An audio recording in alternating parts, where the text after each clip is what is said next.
Bayangkan suatu malam, angin berhembus lirih lewat jendela kamar. Daun-daun bergemerisik, lampu temaram redup. Hati kita tiba-tiba merasa ada sesuatu yang ingin disampaikan. Pernahkah kamu merasa begitu? Leluhur Jawa percaya, takdir bukan hanya tertulis di langit, tapi dibisikin lewat alam. Semesta tidak pernah diam. Angin, hujan, cahaya bulan, bahkan hewan di sekitar kita adalah huruf-huruf yang membentuk kalimat takdir. Sayangnya, di era modern, kita lebih sibuk menatap layar daripada menatap langit.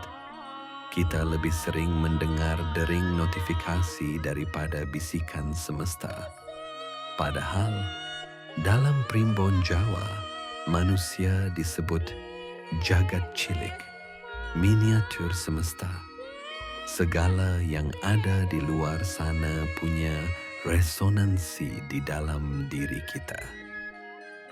Jagat gedhe, alam raya, dan jagat cilik, diri manusia, terhubung lewat irama yang sama. Video ini akan membawamu kembali pada bahasa semesta. Kita akan belajar membaca bisikan takdir melalui weton, pertanda alam, tingkah laku hewan, hingga mimpi dan firasat batin. Semua ini bukan sekadar ramalan kaku, tapi panduan supaya kita bisa menari selaras dengan alur hidup yang sudah digariskan. Bisikan pertama, kode rahasia kelahiranmu, Weton and Neptu. Bisikan pertama semesta terjadi pada hari kita lahir. Dalam primbon, kelahiran bukanlah kebetulan. Hari dan pasaran yang disebut weton adalah kode kosmik. 7 hari, Senin sampai Minggu. 5 pasaran, Legi, Pahing, Pon, Wage, Kliwon. Keduanya digabung menjadi 35 kemungkinan weton. Tiap weton punya nilai energi yang disebut Neptu. Misalnya, Senin Neptu 4, Legi Neptu 5, jika lahir Senin Legi, total Neptu 9. Neptu ini menggambarkan watak, potensi rezeki, arah jodoh, dan tantangan hidup. Contoh, orang lahir Rabu Wage, Neptu 11, sering disebut tajam rasa dan kuat firasat. Mereka gampang menangkap bisikan semesta lewat mimpi. Tapi, mereka juga perlu waspada supaya rasa tajam itu tidak membuat hati cepat tersinggung. Contoh lain, Jumat Pon, Neptu 14. Dipercaya punya jalan rezeki yang deras di usia 25 sampai 42 tahun. Tapi setelah itu, jika tidak menabung, bisa mengalami kemunduran drastis. Leluhur memberi pesan, weton itu peta jalan. Tapi bagaimana kita melangkah di peta itu? Mau lurus, belok, atau berhenti, ditentukan usaha, doa, dan amal kita. Jadi, bisikan pertama dari semesta ini seolah berkata, iki dalanmu, guna kake kearifanmu kanggo melaku. Ini jalanmu. Gunakan kebijaksanaanmu untuk melangkah. Bisikan langit dan bumi, pertanda dari alam raya. Setelah weton, Bisikan berikutnya datang dari alam raya. Dalam primbon, setiap fenomena alam adalah tanda. Gerhana bulan pertanda akan ada peristiwa besar yang mengguncang batin. Bisa kabar duka, bisa juga perubahan arah hidup. Gerhana matahari dipercaya sebagai tanda perubahan pemimpin atau bergesernya energi besar dalam keluarga masyarakat. Bintang jatuh, sinyal terkabulnya doa atau datangnya kabar mengejutkan. Pelangi setelah hujan, lambang terbukanya pintu harapan baru. Petir tanpa hujan, pertanda energi panas, konflik, atau ketegangan dalam lingkungan. Gempa bumi, simbol guncangan hidup, biasanya terkait ekonomi atau hubungan. Contoh nyata, di sebuah desa, tahun 1980-an, ada hujan deras tiba-tiba setelah musim kemarau panjang. Orang tua di sana berkata, "Iki tanda rejeki bakal teka." Benar saja, beberapa waktu kemudian, dengan dibarengi semangat bekerja keras, hasil panen padi melimpah di luar perkiraan. Leluhur ingin mengingatkan, jangan anggap remeh alam. Semesta selalu ngendiko berbicara. Tugas kita bukan takut, tapi eling lan waspada, serta disambut dan dibarengi dengan persiapan menghadapi kejadian, usaha, kerja keras, dan sifat pantang menyerah. Bisikan makhluk hidup, bahasa hewan dan tumbuhan. Bisikan semesta juga hadir lewat makhluk hidup di sekitar. Hewan dan tumbuhan dianggap punya kepekaan alami menangkap getaran kosmis. Beberapa contoh menurut primbon. Kupu-kupu masuk rumah, pertanda akan ada tamu membawa kabar baik. Burung hantu bersuara di malam hari, pengingat untuk hati-hati. Bisa jadi ada kabar duka. Ayam berkokok tengah malam, tanda akan ada kesempatan baru. Kucing tidur di depan pintu, pintu rezeki sedang terbuka.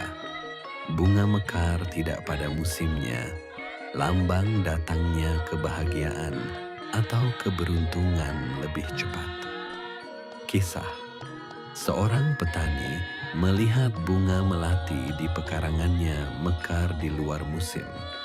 Ia teringat wejangan simbah, yen melati mekar ora wektu, bakal ono kabunggahan sing teko.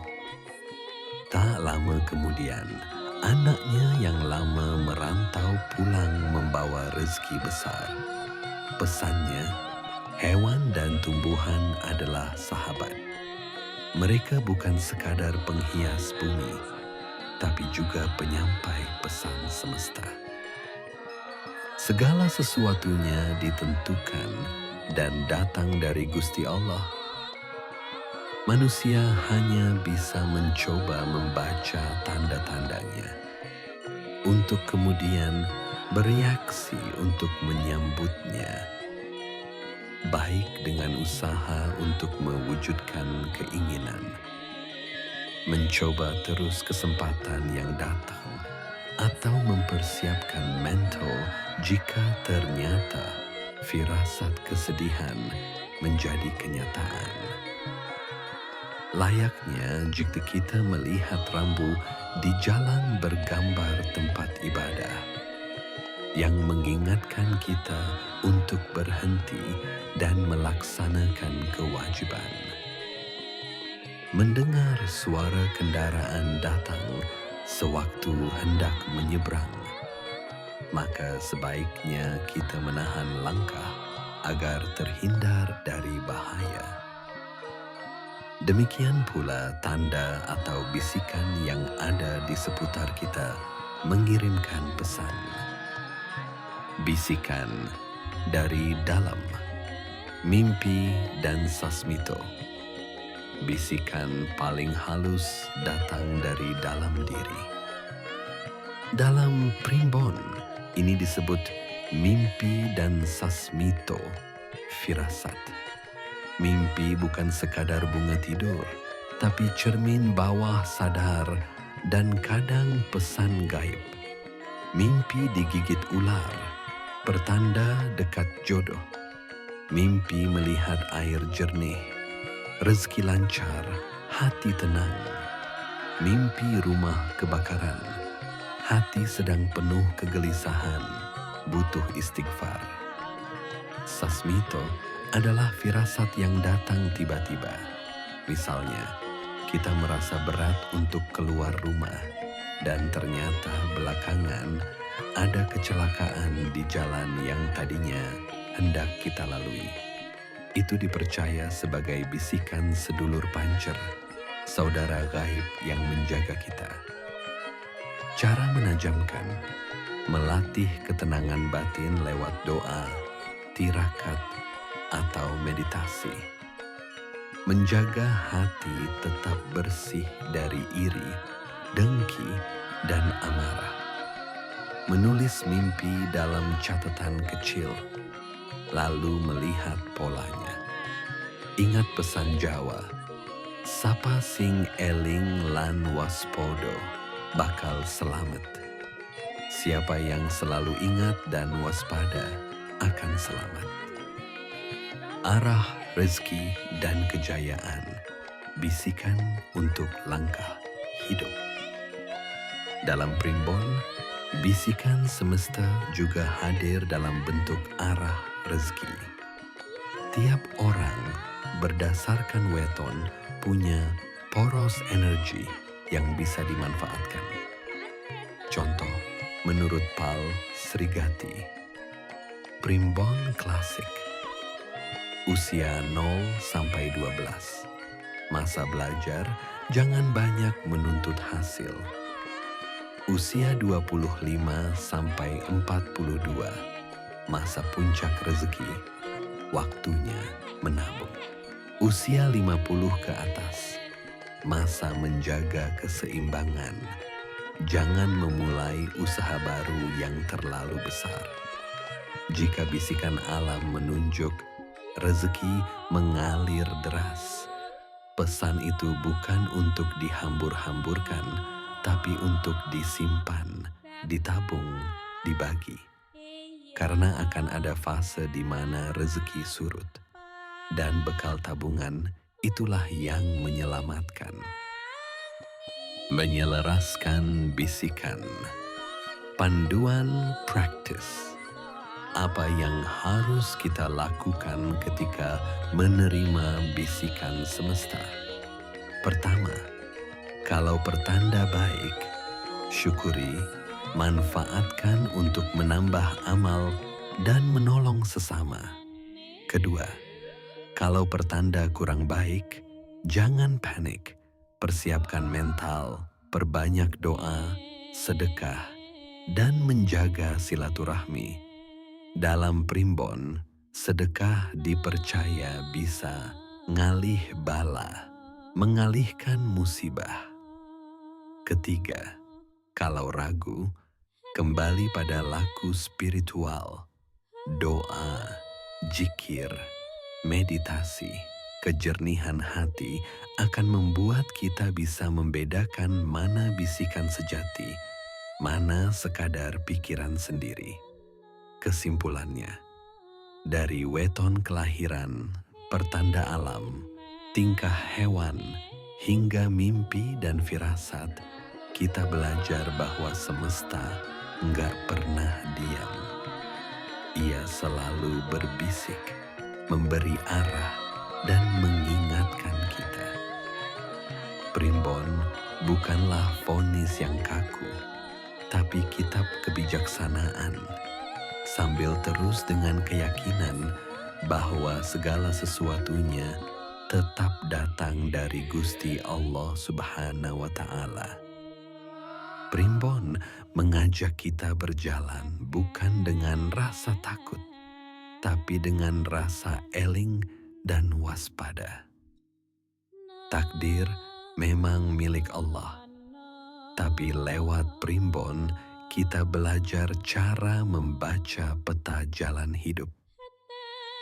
Hidup jadi terasa lebih ringan ketika kita bisa menari selaras dengan irama semesta. Tidak melawan arus, tapi juga tidak pasrah tanpa usaha. Kita menjadi nahkoda kapal kehidupan dengan bintang-bintang, angin, dan ombak sebagai panduan. Jadi, sedulurku, pernahkah kamu mendengar bisikan semesta? Mungkin lewat mimpi, lewat tanda alam, atau firasat kecil yang ternyata benar. Tulis pengalamanmu di komentar supaya kita bisa saling belajar. Jangan lupa klik subscribe supaya perjalanan menyingkap kearifan primbon Jawa ini terus berlanjut. Bersama Kilondo Permadi, wassalamualaikum warahmatullahi wabarakatuh. Salam Rahayu.